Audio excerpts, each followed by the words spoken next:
I have people who message me, and sometimes I see posts of people say, hey, feel the fear and do it anyway. Do it scared. Let me share with you what the Bible actually says about that, okay? And so whenever you're reading the Bible, it's a good idea, because I know a lot of people use their phone. There are apps that have a concordance that is built into the Bible app, right? It's called the Blue Bible app. And then there are times where it's very good for you to actually look up those words that you're reading so that you can get a deeper understanding of what the context of that scripture is saying, okay? So in 2 Timothy chapter 1 and 7, okay, it says that God has not given us a spirit of fear, right? The word spirit there translate in the Greek to mean pneuma. It's spelled Pneuma, okay? So it translates to mean two types of spirit. It's either the nature of Christ, right? That kind of a spirit, or it actually says evil spirit.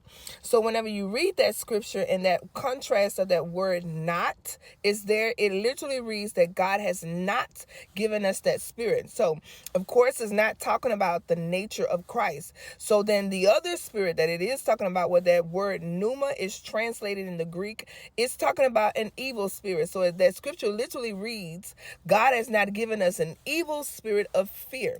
Why? Because fear is a debilitating spirit. It literally comes to paralyze, because it doesn't want you to ever launch out into the deep. That's why fear comes, to stop you from launching out into the deep. Now, what happens in scripture that we have seen? What happens when you launch out into the deep?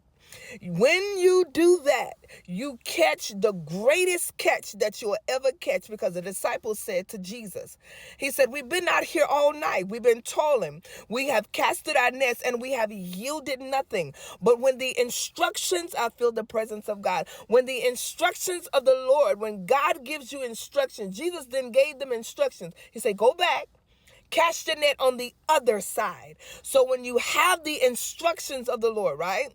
And then you go and you launch out into the deep, you stand to catch the greatest catch that you have ever had the capacity to even carry and catch in this day and time.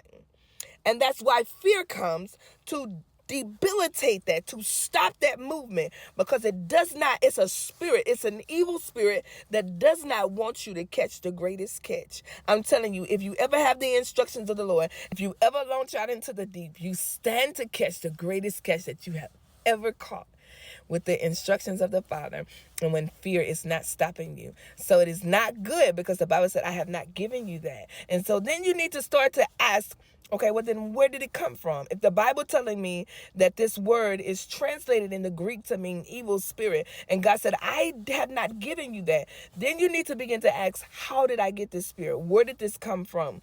Why am I allowing it to stop me in my life? And so whenever you begin to trace the enemy, whenever you begin to track and trace him, because he's traceable, you'll begin to realize, and you'll begin to understand, or I should have an understanding, that God didn't give me this. I need to loose this. This thing need to be loosed from my life. And how you do that is by operating and stepping out into, I'm telling you, operating and stepping out on faith. It was their faith, because they could have said, Jesus, no, we've already done it. We're not doing it again. But they listened and they obeyed, and they stretched their faith to believe that I've already tried this thing and I have failed at it. We've been out here. I've done it for some time. I've been out here for some time, and we have failed at this thing. But it was according to their faith and obeying the instructions of the Father that they caught their greatest catch. I hope this is encouraging to you. Trace the enemy. Find out how this fear entered into your life, and then begin to move and act out on faith, even if it has failed before, even if the enemy is trying to convince you that it will not work again this time. If you have the instructions of the Lord, obey him, launch out into the deep, because you stand to catch your greatest catch. Be blessed.